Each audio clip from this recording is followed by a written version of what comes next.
Today, as you might gather, we're going to talk about how to bid when you passed at your first go round and partner opened in third or fourth seat. There's one big reason to bid in the third seat, if you can at all, and that is to either, well, I won't say one, actually there are three or four. You would like to get your partner off to a good lead. If you don't win the contract, you and your partner may win the contract and get to play the hand, and that's always wonderful. Even though partner passed originally, you may have the spades, or you may have the lion's share of the points and get to play it. You can also stick a bid in and disrupt the opponent's bidding. Often many conventions are no longer on when there is competitive bidding going on, notably 2-over-1, one no trump forcing, the Jacoby forcing raise, all that kind of stuff. Inverted minors are off when there's been an interfering bid. And sometimes you can even make the opponents worry about no trump. Maybe they don't have a fit, but they're worried about no trump because you stuck in a bid and they can't seem to figure out whether or not they have a stop. So when your partner opens in the third seat, the important thing to remember is he may be opening light. When you open in the third seat light, that is with 9 or 10 points, I'm not talking about 11 here, guys. I'm talking about 9 or 10. Open a major suit. If you open a minor, you probably should have a real opening hand or pretty close to it. But if you have a major suit that's at all decent to open in third seat, it is entirely appropriate to do it with 9 or 10 points, or if you have 11 or 12, even better. Now, partner's a passed hand, so that should mean that he's not going to go crazy. Well, let me interrupt just for a Okay. second. We're playing basic convention Basic chart, that's Make right. no distinction on third or fourth seat. You must have an average strength hand, which means 10 or more high card points, or a hand that meets the rule of 19. If you have a flat-ish 9 high card and open one of a major, I promise I will give you an average minus the first time. Yeah, I forgot. We're no longer operating under the basic plus chart for limited games. You need to have 10 high card points, or you need to meet the rule of 19. The rule of 19 is simply length of cards or number of cards in your 2 longest suits plus your total high card points. Should be 19. If you can make that rule, then you can open in the third seat, or even, I guess, the first seat too, right, Don? I think that's right. He must have gone. That is correct. Sorry to interrupt. Oh no, that's all right. I keep forgetting about these. This change just came about last week, and it brings us into compliance with what the ACBL uses for their tournaments. And so if they're going to enforce that standard in tournaments, then we need to help you guys understand what the rules are before you go to the tournament, so that you don't get penalized because we failed to educate you. So now I've got some examples here.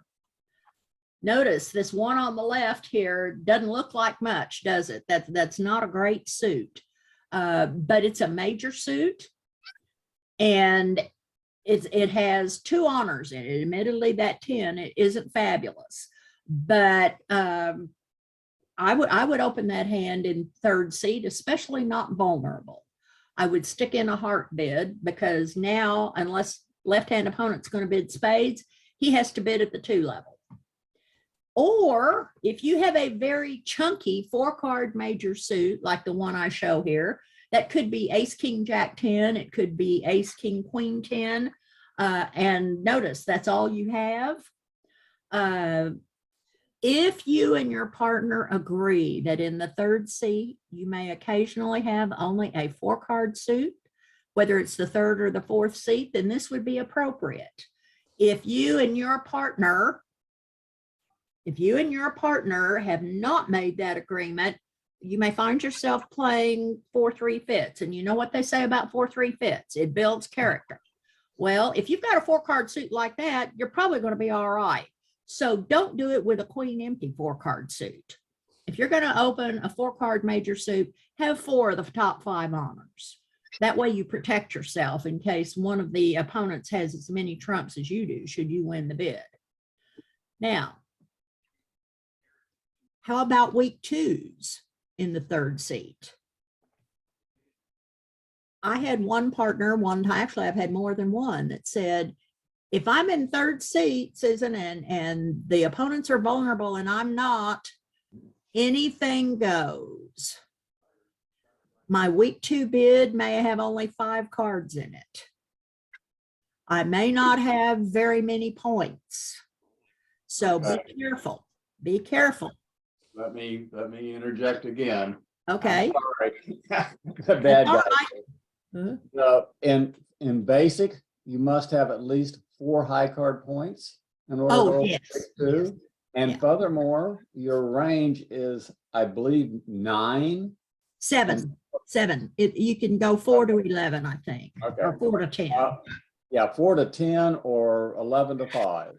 Yeah. And you know, we need to encourage folks to get that on their card. So if someone complains that they opened too weak, and I can look at the card and say, no, their range is this, and they fell in it, it's fine. So I need a card filled out, and the range is essentially 4 to 10 or 5 to 11. Sorry. No, that's all right. That's all right. I keep forgetting that these things have changed. The ACBL has always put a point limit on a week 2 bid because Marty Bergen and some of the other extremely aggressive bidders got to the point where they were opening a week 2 on an ace empty 4-card suit with 4 points in their hands. And so they made the rule, you got to have at least 5 cards and you got to have at least 4 points because people were really pushing the envelope on those week 2s. And that's why we have those rules. The rules are not the same for a 3-level preempt, though. That's because week 2 openings are more constructive and the 3 and 4 level preempts are destructive. So here's an example. If you're sitting in the 3rd seat, this hand on the left has 7 high card points in it, but it's got 3 of the top 5 honors and hearts in it. This would be an appropriate 2-heart opening in the 3rd seat. Your partner has passed. Now make sure that your partner understands that you may be bidding that on only 5 cards before he raises you to the 3 level with 3 points in his hand just because he has 3 cards in your suit. So this is a matter of partnership agreement. Let me emphasize that again. You and your partner need to be on the same page about this. Also, this one on the right, another 9-point hand. I have only one place to play, and a 2-spade bid announces that. This is a really nice, even vulnerable 2-spade opening in the 3rd seat. I would never do it in the 1st or 2nd seat because my partner would expect a 6th card. But these are modifications that you can make to your bidding when you are sitting in the 3rd seat and no one has opened yet. Now, when you're opening in the 4th seat, it's a horse of a different color. If there have been 3 passes to you, take the time to sit and count your high card points and add them to the number of spades. If you can't come up to 15, throw the hand in. I ignored that rule not too long ago because I had a full opener and it was decent. I opened it. The opponent, we stopped at a low level because my partner didn't have much of anything. The opponent stole the bid from us and went positive. If I had thrown in the hand, we'd have gotten at least an average, but we ended up with a 0 on the hand because most everybody else in the room threw it in. Don't make the mistake that I did. If you're sitting in the 4th seat, count your number of spades, add it to your high card points, and if you don't come to 15, throw it in.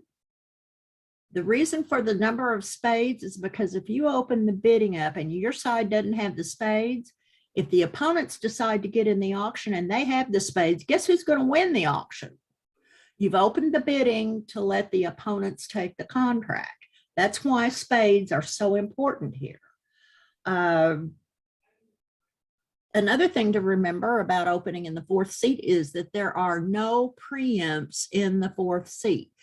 The reason for that is there's no one left to preempt. Everybody has passed.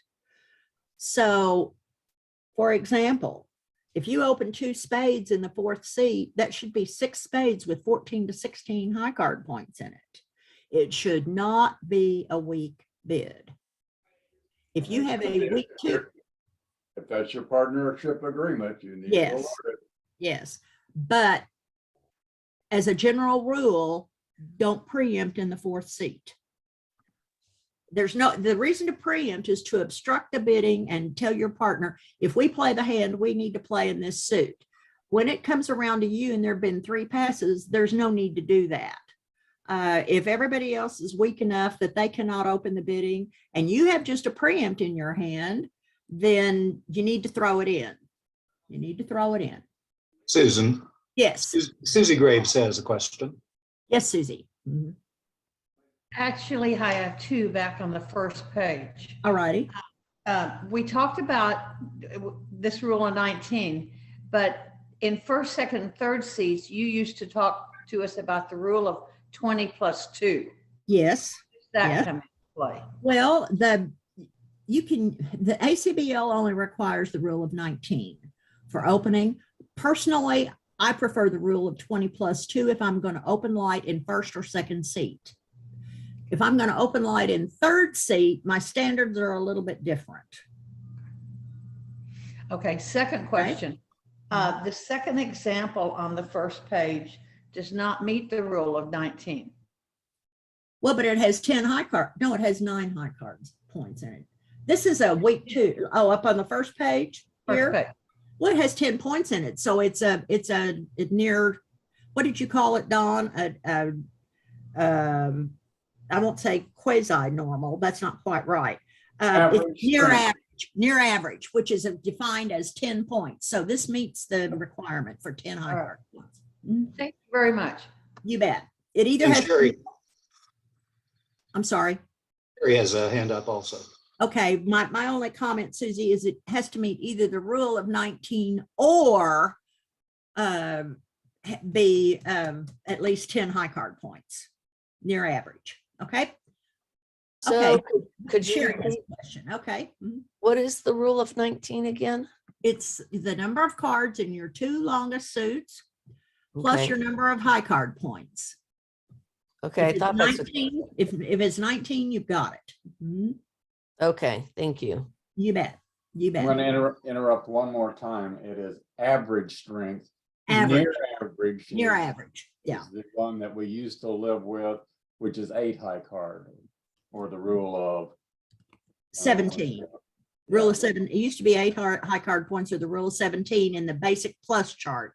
In the basic chart, it's, as you say, average strength. average strength, which is defined as at least 10, or the rule of 19. Right. Okay. When you move up into the chart they use for 750 to 1500 players, then they relax that rule a little bit to near average for 8, or the rule of 17. I don't ask me for the reason for that. I don't know. All I know is that's the rule. So that's what we have to abide by. And question in the chat about the 20 plus 2. Could you go over that one? Sure. Yeah. If I'm sitting in the first or second chair and I'm going to be the opening bidder, when I have, say, 5-5 distribution, distribution often makes up for a lack of high card points. So if I say, for instance, I have 2 5-card suits, or maybe I have a 6-5 distribution, if I don't have the 12 points I normally use to open, then I look at the rule of 20 plus 2. The rule of 20 is very similar to the rule of 19, 2 longest suits plus the number of high card points, if that's 20. And then I look to see if I have 2 quick tricks. I want 2 tricks in my hand if I'm going to open with a lighter hand in first or second seat. As I said, I'm not going to have you're not going to have as many losers in your hand when you have extreme distribution. So it's often perfectly safe and a perfectly good idea to use that rule to open in first or second seat. When I get to the third seat, then is when I'm talking about for your level 10 points and making the rule of 19. The rules are relaxed a little bit when you get around to the third seat. You need to be a little more disciplined in the first or second seat. I tried using just the rule of 20 for a couple of years and found that it just was not producing good results for me. And that's when I added the 2 quick tricks. And I come out on the positive end and don't end up with so many 30% boards if I use that rule instead of just the rule of 20. You guys do whatever floats your boat. If you know, I personally am not very fond of 30% boards, but other people don't let stuff like that bother them. So if that doesn't bother you, use the rule of 20. Okay, anybody else have a question before we move on? Okay, let's look at some examples here. This one on the left here for a 4th seat opening has 11 high card points, and you've got both the majors. So it's perfectly acceptable to open 1 heart here. This one, on the other hand, look how flat this hand is. And I don't know about you, but I don't consider that heart suit good enough to open that as a 4-card suit. My hand is balanced. I have no source of tricks. So I'm going to throw that one in. I'm not opening that in the 4th seat. I have 12 high card points, but the rule of 15 comes to only 14. This is a similar hand to the one that I had where I decided to open, not making the rule of 15, that I ended up with a 0 on. It's a very similar hand to that. We found a fit in we found a fit in diamonds, and the opponents decided not to let us play 2 diamonds. And they bid 2 hearts and took the contract and made it.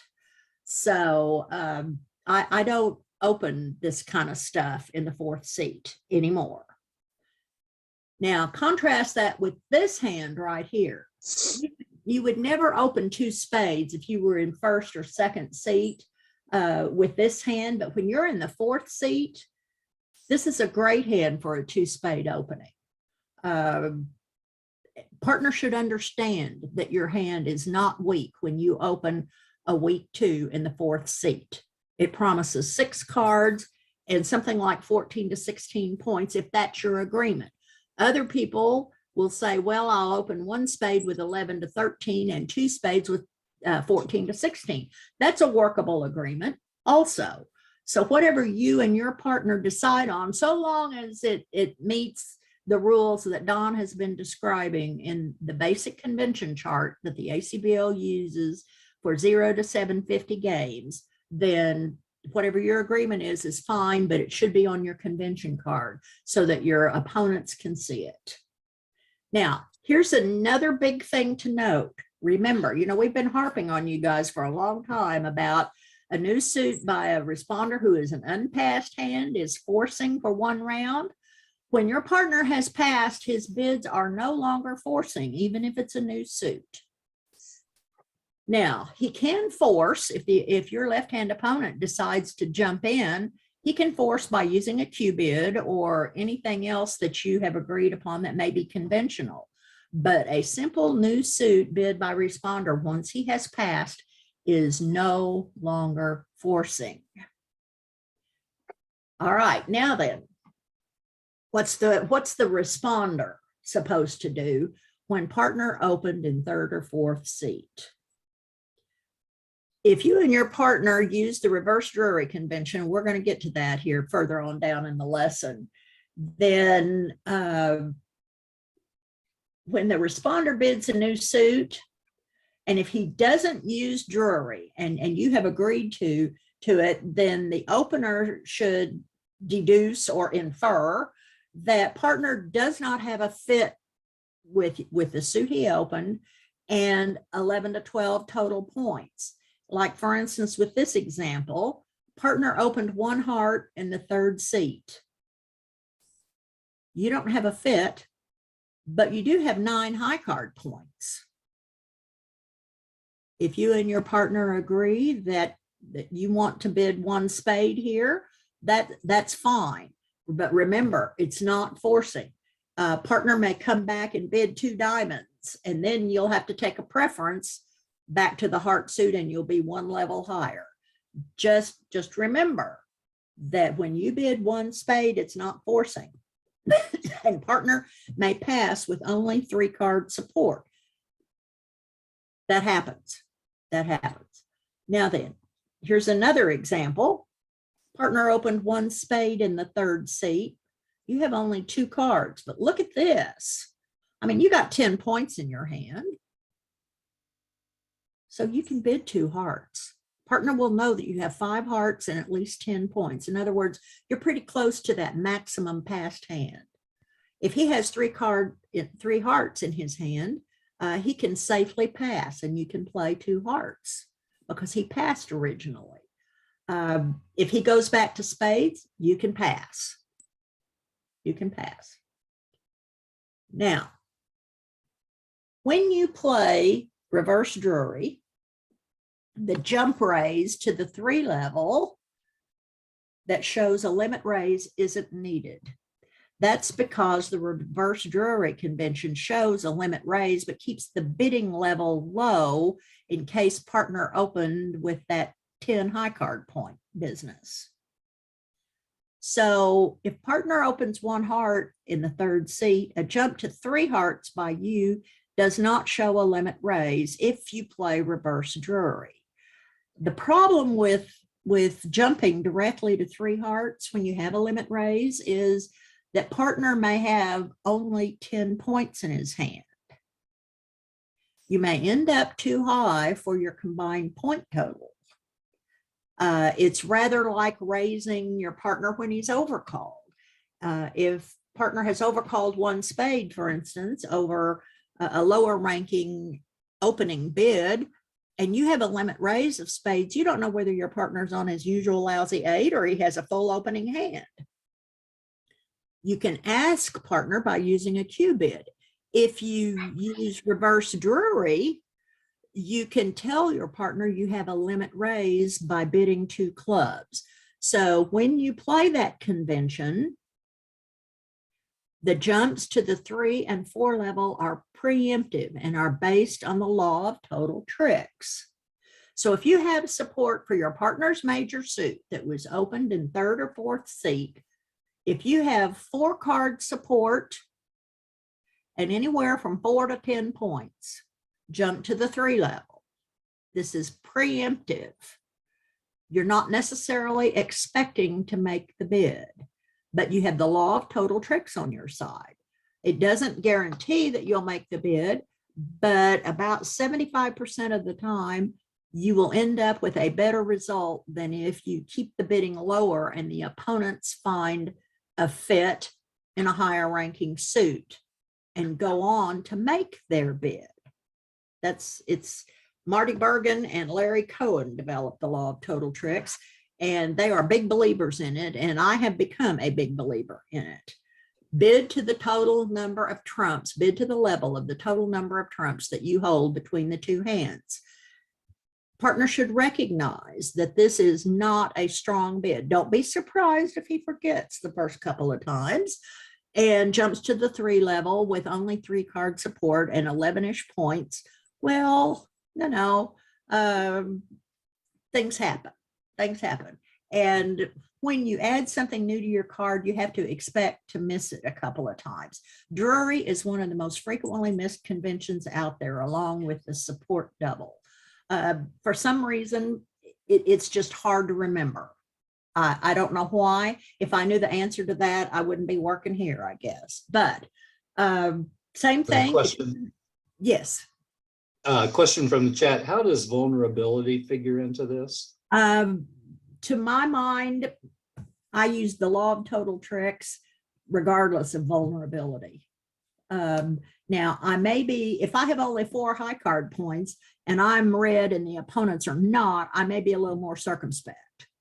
But if you would be willing to bid to the 3 level, for instance, but you decide to bid just to the 2 level initially, and then the opponent's bid, and now you raise to the 3 level. All you've done is given the opponents an opportunity to exchange information. Part of the value of the preemptive jump raise is to obstruct the bidding so that the opponents cannot exchange information. The more you let them do that, the less likely your success becomes. So if you are willing to go to the 3 level initially, bid it immediately. If you decide that you're not willing to go to the 3 level, then it's perfectly fine to bid to the 2 level only. But think about it for a minute and decide, how high am I willing to bid here? What's the risk? If we have a heart fit, the opponents probably have a spade fit. If they haven't found it yet, I can keep them from finding it better by jumping to the 3 level than just by raising. So I personally am such a believer in the law of total tricks that I probably will bid it. If I'm red and the opponents are not, and my partner's opened in 3rd seat and I only have 4 points, the opponents probably own the hand. Because if I have 4 points and he's opened with 10, they've got a game somewhere. And it's obvious that the opening hand is in the 4th chair. So if this has happened, my partner's bid a heart and I have 4 card support and 4 points, I'm probably going to bid 3 hearts, simply because I know that the guy in the 4th seat is the one with the points. Could be that my partner has a full opening hand. I don't know at this point. You never know. Susan, how would you summarize the law of total tricks? I think you've covered it before, but Well, the law of total tricks in one sentence is bid to the level of the combined number of trumps you have in the 2 hands. So if partner opens 1 heart in 3rd seat and you have 4 card support, you know there are, if you have the agreement that you're not going to open 4 card suits, but it'll be a chunky 4 card suit if he opens it in 3rd seat, right? It's going to be very chunky, have lots of honors in it. Then I will jump to the appropriate level. Now, if you and your partner don't have the agreement that you're going to open a 4 card suit, because some people just refuse to do it. They just will not open a 4 card major suit, which is fine. Nobody has to open a 4 card major suit in the 3rd or 4th seat. Then if you know your partner has 5 of them and you have a weakish hand with 4 card support, bid 3. You have 9 trump between you, so bid to the 9 trick level, which is 3. If you have 5 card support, remember we've talked about the weak freak before. Anytime your partner opens 1 of a major and you have 5 card support, you want to have 7-ish points or so, and maybe a singleton in your hand if you're vulnerable. Because once you jump to the 4 level, the opponents know that that's a preemptive bid and that you're just trying to keep them out of the auction. They're going to pull out the red card on you. So when you jump to the game level, particularly if you're vulnerable, have a singleton in your hand. It'll work out better. You'll have a better chance of avoiding a big old set if you have a singleton. If you don't, maybe you just want to bid to the 3 level. This is a matter of partnership style. Partnership style affects a lot of this, folks. Some of you like to be really aggressive, and some of you are not so aggressive. Either one is fine. It's all depends on what your comfort zone is. Does that make sense, Rick? Yes, thank you. All right, now then. Susan, we've got another question about, could you say one more time about the law of total tricks? You said it was Sure. the, yeah, Okay. please. When your partner opens a major suit, because that's the only time you know exactly how many he has, unless it's a week 2 bid. If your partner has opened a week 2 and you have 3 card support, I don't care how many points I have in my hand, unless I have a big hand. If I have a big hand, I'm going to bid game. But if I've got 8-ish points and 3 card support from my partner's week 2, He's got 6. I have 3. That makes 9 trumps between us. I'm going to extend his preempt by raising him to the 3 level. Likewise, if I have 4 cards in my hand in the suit that he bid his week to, I'm going to bid to the 4 level because we have 10 trump between us. Do I expect to make the bid? No, I don't. But I expect to come out ahead if we end up defending the hand instead of playing it. And if the opponents think that they've got enough to bid on over the game level of our suit, I've done all I can do. Partner has preempted, and if I have given him a preemptive raise, neither one of us is going to bid again unless I know that I've got a 5th trump in my hand.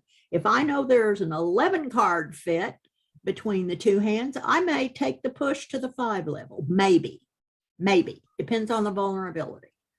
You can only push things so far. And I've heard it said many times that the 5 level belongs to the opponents. In a lot of cases, that's true. But if I can make a case for the law of total tricks, in my mind, it's worth taking the risk. Remember, bid to the level of the combined number of trumps that you and your partner hold together. That's it in a nutshell. Whether your partner opened with a week 2 bid with a preempt, if my partner opened 3 diamonds and I have 3 diamonds in my hand, I'm going to raise him to 4 every time. Because if the next fella doubles, I'm going to make the advancer bid a level higher. He may think twice about doing it and we may win the contract. And we have the law of total tricks on our side. Even if we don't make it, we should end up giving up less than if we let the opponents play the hand. That's the idea behind the law of total tricks. Not necessarily that you're going to make the bid, but you give up less by playing the hand rather than allowing the opponents to play the hand. Okay. And Susan, that kind of segues right into another question, just to be clear, about why you would bid to the 3 level instead of leaving it lower or the 4 level or whatever. Well, why would I do that? Because if my partner preempted and I have a weak hand, but we have a big fit, the chances are if we have a fit, the opponents have a fit. I would like to keep them from finding their fit and playing their part, score, or game. If I can do that, for instance, if my partner preempts 2 hearts, the next fella doubles, and I have 3 card support in my hand with 7 or 8 points, maybe it might not even be that much. I'm going to bid 3 hearts before the advancer gets a chance to bid, because if the fella who doubled can force his partner to bid at the 3 level, well, maybe his partner won't want to bid at the 4 level. Many is the time I have stopped an advancer from bidding because I extended the preempt.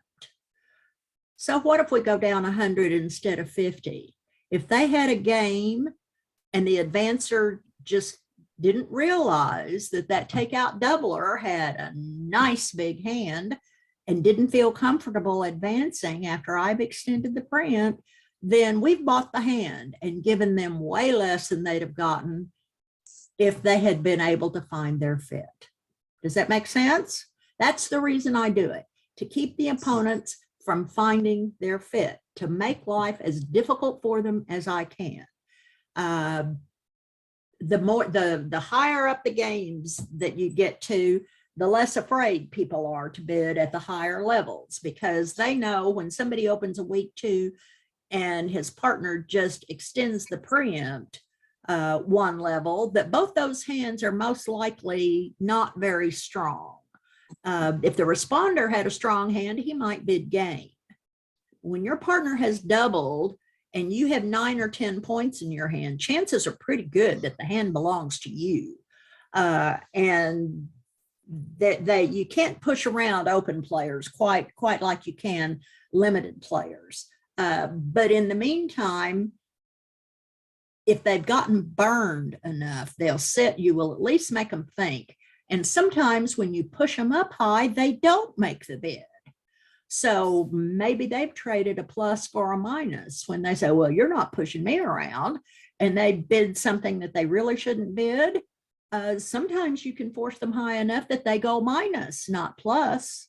So you have a lot to gain and not much to lose when you extend preempts, because you have the law of total tricks on your side. That's why you do it.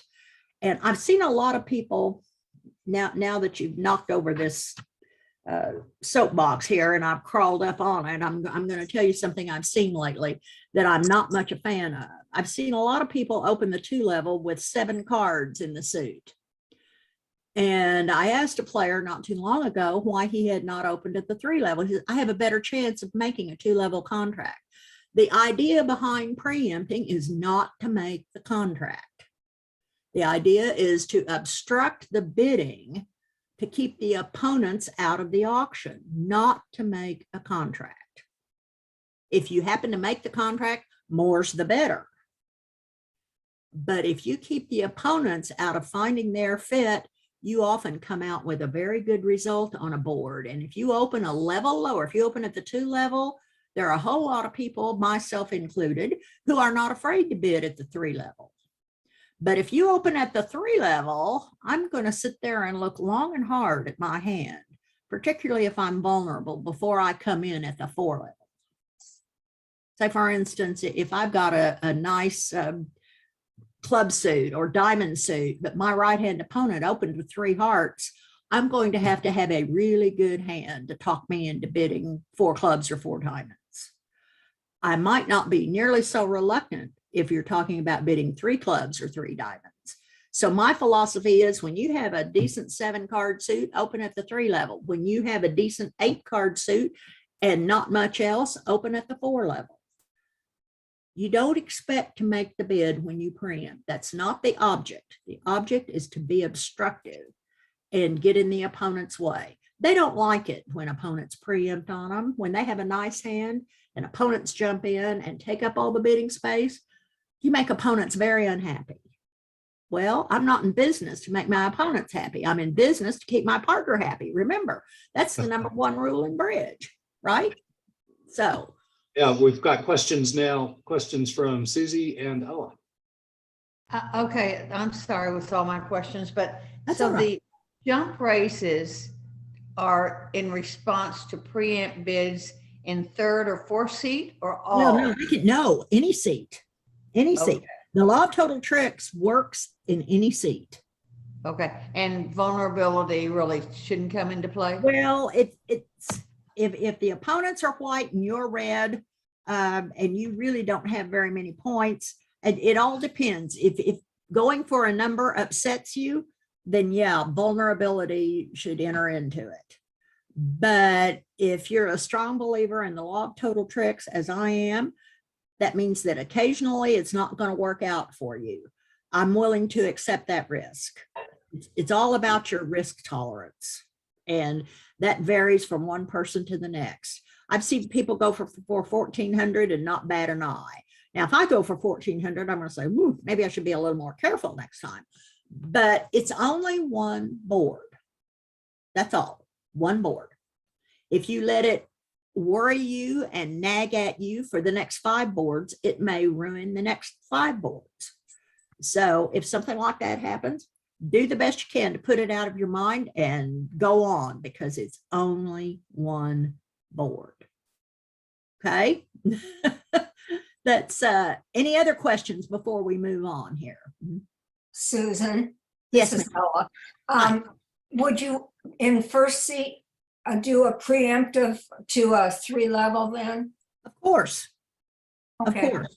Now I'm going to have a decent preempt because I'm preempting my partner when I sit in the first seat too. I can tell, maybe I should do a lesson on preempts here. I'm going to, if I have particularly if I own the spades, if I have a good 7-card suit, I will preempt in the first seat, simply because, and even hearts, and if the suit's good enough, I would be happy to preempt 3 diamonds. 3 clubs, I have to have a good suit because I may be doing it with only 6 cards, because we all know that 2 clubs is not a weak bid. So when I open with 3 clubs, I may have only 6 of them. So I've got a good suit if I do that. But I will preempt in the first seat with a good suit, because I'm preempting my partner as well as the opponents. So I want to make sure that I'm doing it for a good reason. And my partner should be able to count on, when I preempt in first or second seat, that I'm disciplined, that I'm not preempting trash. Third seat is a completely different matter. Third seat bidding, particularly at favorable vulnerability, as I said earlier, all bets are off. But when you're in first or second seat, you need to be more disciplined. At least I prefer to be. My partners prefer for me to be. Does that make sense? Yes, thank you. You bet. And question from Sherry. All right, Sherry. Okay, so kind of what's a little bit confusing to me is the word reverse jury. Are you teaching us that? We're gonna get to that here as soon as I finish with the questions. Yes. Okay, so this isn't reverse jury, what you're No, talking not about. yet. No, this is not reverse jury. Oh, okay. Yeah, no, this is the law of total tricks is what we're talking about. I'm kind of gone down a fork in the road here. Now, some of you have been in our new beginning class that's teaching beginning bridge using 2/1, and some of you already play 2/1. When partners a passed hand, the 1 no trump response to a major suit opening is no longer forcing. And as I say here, there's a good reason for that rule. If the opener happened to open with a balanced hand that can't produce a game opposite 11 points, then why is he required to bid on? As I said earlier, this fits right in with the idea that a hand that has previously passed cannot force. They call this bid now semi-forcing. That means that opener can pass it. If he opened, say, with 11 points, if he opened even with 10 points, and partner has bid 1 no trump, unless he has a 6-card suit, he probably doesn't want to rebid it and force the bidding even higher. So when partner has passed and he bids 1 no trump over your major suit opening in third seat, that 1 no trump is no longer forcing. This only applies to people who play 2/1 and forcing 1 no trump. If you don't play that, don't worry about it. Okay. Now, the opener should always pattern his hand if he has another lower ranking 4-card suit to show. Whoops, I think I flipped forward one here. No, I didn't. Yeah, there. Okay, we're talking about responses. And then what opener does. Opener patterns his hand if he has a full opener. In other words, a hand, say a full 13 points. He can rebid a 3-card minor if his hand is 5-3-3-2. But if you have fewer than 13 points, you should just pass 1 no trump if your partner passed originally. One thing though, never pass a 1 no trump response with a singleton or a void in your hand when your partner passed originally. That can be really dangerous. If you may have to respond, you've got a singleton or a void, you either have a 6-card suit you can rebid, or you have a lower ranking 4-card suit that you can rebid. One of the two. Here are some examples. Partner passed, you bid a spade, and then partner rebid 1 no trump.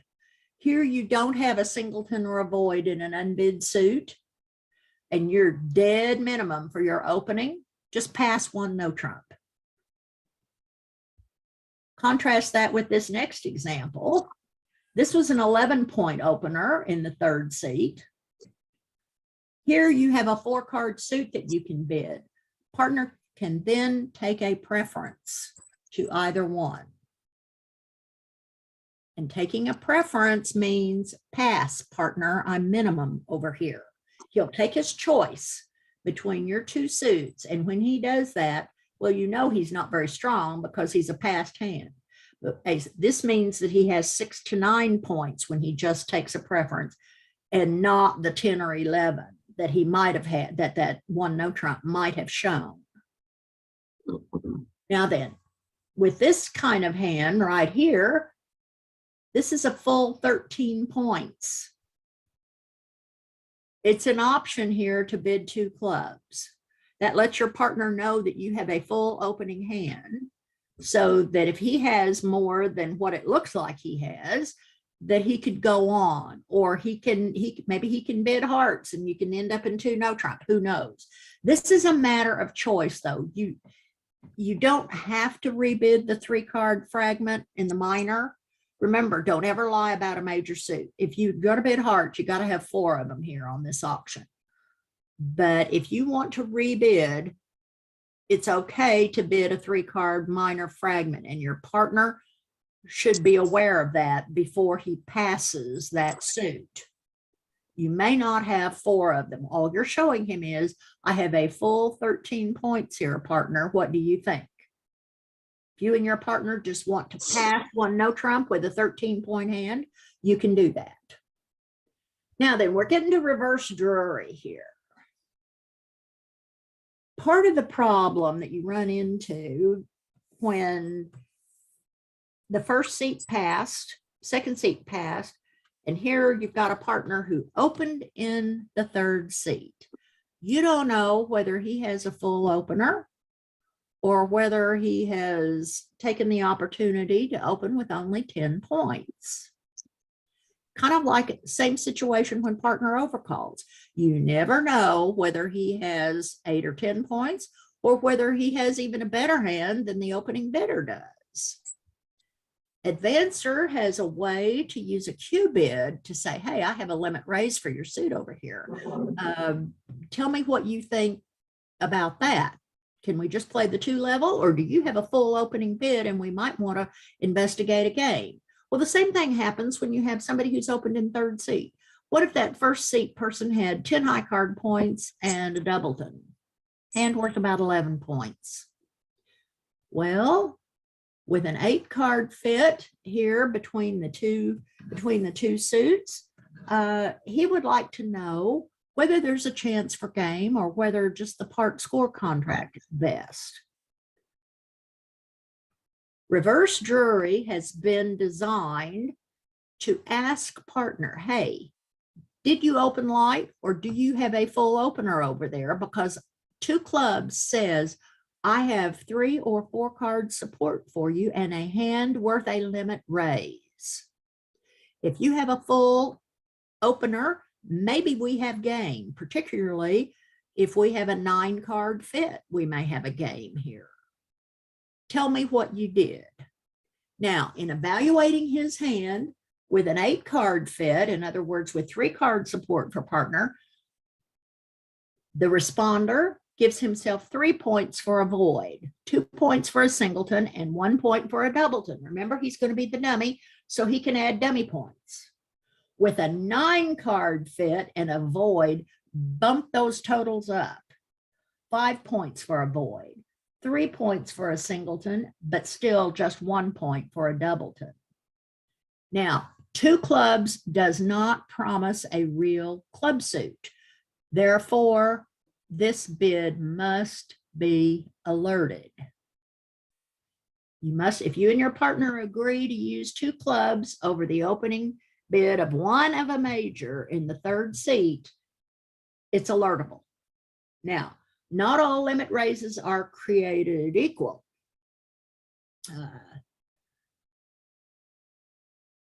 Let's look at this north hand right here. He passed originally, then south opened a heart. Well, look at this. Totally flat hand, but I do have 3-card support, and I have a hand worth a limit raise. If my partner opened light, we may well have only 2 hearts. But if my partner has 14 points, or maybe even a little bit more, in a hand that's not appropriate to open one no trump, we may have a game. This is a limit raise hand, but it is an absolute minimum for what you should have. Note, there's no roughing value, quacky values, lots of queens and jacks, and all the honors are scattered. They're not working together in the suits. And there's only 3 card support. That's still a limit raise. I would have to have been burned seriously on the previous hand to bid only 2 hearts with that, because it is a limit raise. But now contrast it with this one that has 11 high card points and a doubleton. The values are prime. 4 card support. Partner opened a spade here. 4 card support. 2 clubs. This is a maximum limit raise.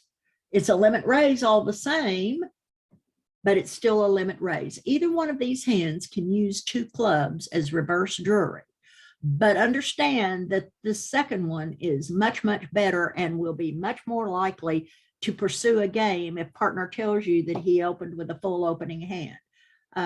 Note the south hand here. He opened a spade in the 3rd seat. He has a full opener. So when he gets a limit raise from his partner, which is what 2 clubs is, you should alert it and don't just say that's reverse Drury. Say that shows a limit raise of my suit, my major suit, with 3 or 4 card support. That's what you should say. That's a limit raise of spades with 3 or 4 card support.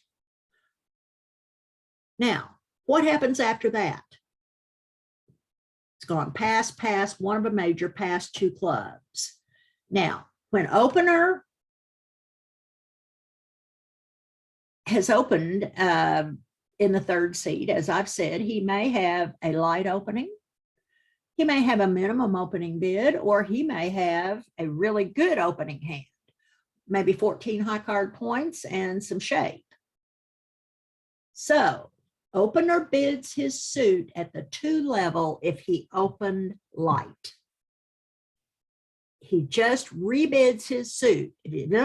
Sorry, partner, I opened light over here. I'll find your limit raise hand very useful, but we don't need to be going any higher. Here's some examples. On this first one, north passed, south opened a heart. Notice he has only 10 high card points. North says 2 clubs, limit raise, 3 card support. South says 2 hearts. I have the dreaded, the death shape, 5-3-3-2. The only thing that's worse is 4-3-3-3. And in that case, you wouldn't be opening 1 heart. South opened light again on this next one. His hand has terrible texture. Look at his spot cards. They're awful. His values are scattered. If these queen and jack were working together, they'd be worth a whole lot more than they are separately. He will just rebid his suit here. Note, this doesn't promise a 6th card. It carries a message. I opened light. Let's don't go any higher. Or opener can rebid 2 diamonds with that dreaded 5-3-3-2 hand and 13 total points. When the opener has exactly 13 points in 5-3-3-2 shape, he bids 2 diamonds, which in effect says, have a full opener, but not enough to bid game opposite a poor limit raise. How good is your limit raise, partner? Tell me. Well, if responder goes back to 2 of the major, basically he's saying, I was only kidding. I have a really poor quality limit raise over here. So we're going to end up playing just 2, even though north has a limit raise, because south has said, I have 13 points. That's not enough opposite a limit raise unless you have a good limit raise. Notice this north hand is the quackiest thing you've ever seen. This is not a good limit raise. So he just goes back to 2 of the major suit. Here's another example. South opens a spade, and North says, well, I have a limit raise of spades here, bids 2 clubs, alert.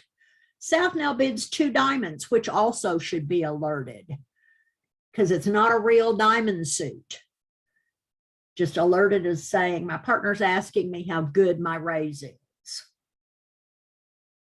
Once again, North just goes back to 2 spades. This is where hand evaluation skills become very important. Hand evaluation all the time. This hand has good texture, but it's very flat, no roughing value. And that makes it, I subtract a point when I have a hand that's completely flat like that. A terrible shape, 3-card support, but good texture. 1 out of 3 ain't great. So I'm not going on. Now then, if he has a really good limit raise, like that second example I showed you previously that had aces and kings in it and a doubleton, a solid limit raise based on shape and where his honors are. Look at this, partner opened a heart, 2 clubs, 2 diamonds by South saying, I have 5, 3, 3, 2 and only 13 points, partner. How good's your raise? North says, why, it's very nice. Thank you very much. And bids the game. Good shape, primary values working. Notice the very fine trump support too. Good texture in the hand too. Once again, 1 spade after North passes, 2 clubs, 2 diamonds. I have 5, 3, 3, 2 shape and 13 points. Notice 4-card support. Solid raise, 2 supported honors. 2 of these honors are supported by lower honors. That makes them worth more than if they are just in the suit by themselves. For instance, Queen Jack is much better than Queen empty here. So North can bid 4 spades here. He has a doubleton even. Now, responder can bid a new suit past the 2 level of the major suit as a short suit game try if you want to. If the shortness improves the opener's hand, he can bid game if the hands fit well together. I don't necessarily recommend adding this. This complicates this convention. I present it only as an option for some of the players who are more advanced and who may want to do that. A new suit past the 2 level of the major that has been agreed.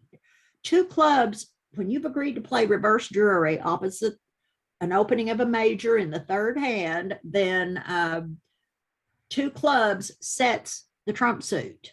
It agrees the trump suit. Susan, before you get too much further in, we need to probably wrap up soon. Well, I'm on the next to the last slide. So. Oh, okay. Thank you. Yeah. We've got time for that. That's for sure. Okay.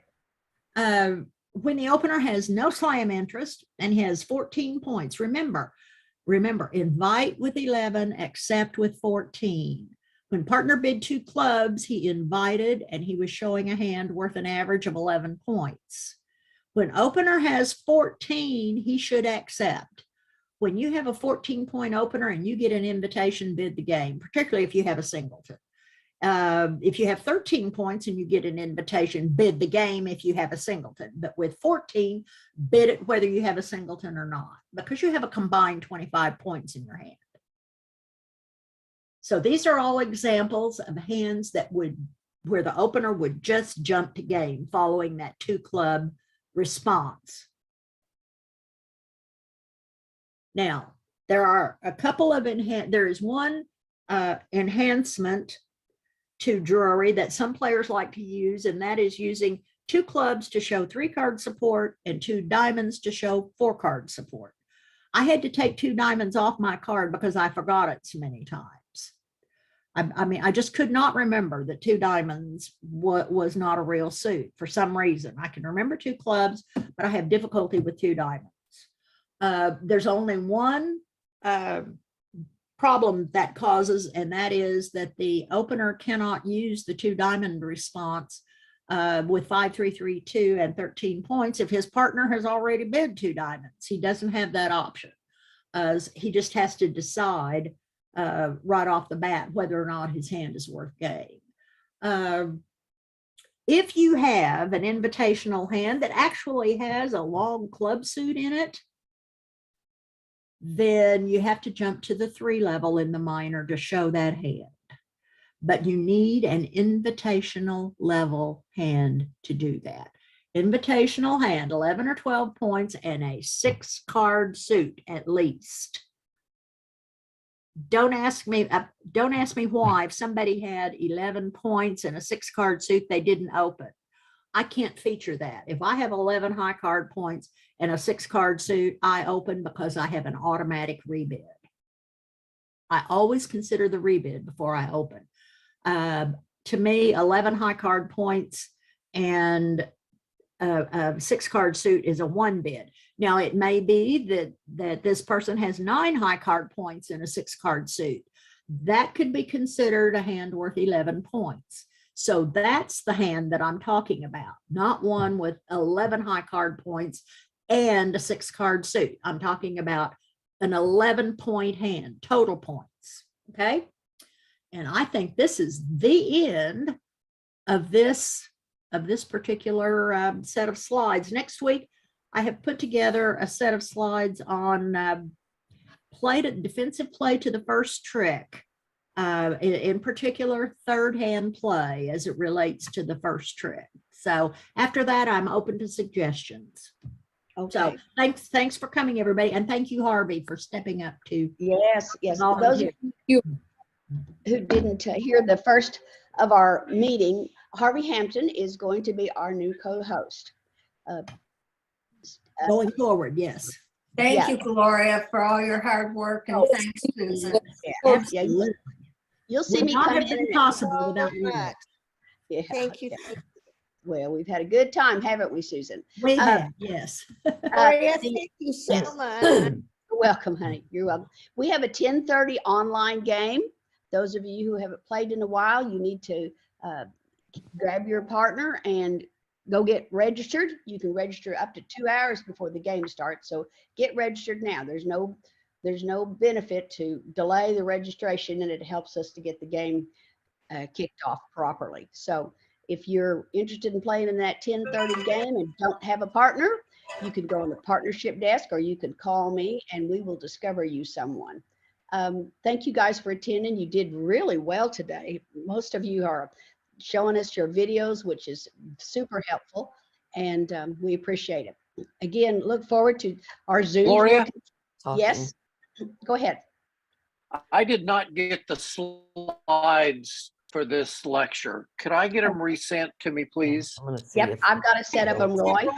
Thank you.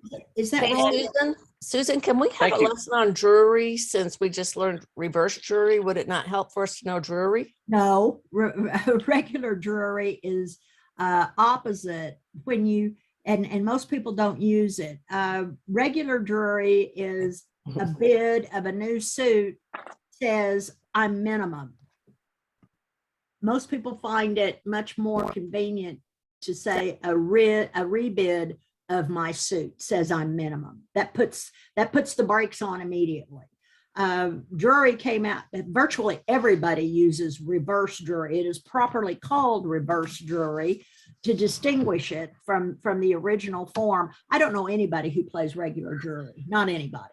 Okay, I didn't know what it was, so that's good to know. That's I don't want to have to learn something I don't need to know. No, you don't need to turn off your brain with that. Okay, thank you. Yeah. Susan, I have really one quick question I wanted to ask. Sure, You, opening with the third person, I'm sorry to go that far back, but. it's all right. You said only open up with a major, so therefore you can't ever open up with one club or one diamond? I wouldn't do it light, and I'll tell you why. Typically, when you open with one club or one diamond, that's a convenient minor.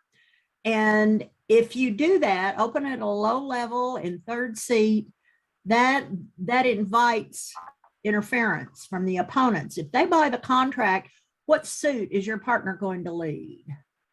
He's going to lead that convenient minor that you bid. And I don't want to open light when I'm not bidding the suit I want my partner to lead. That's the theory behind opening a good 4-card major suit instead of a weakish 3 or 4-card minor. So the Okay. point is you on that third seat with that weak hand, only deal with majors. Don't Yes. ever do. Yes. Okay, got it. Thank you. Hi, this is Susan.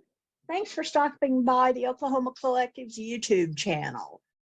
Basically, this channel shows recordings of our free 1-hour bridge lessons for advancing players that we offer every Saturday morning at 9 a.m. Central Time.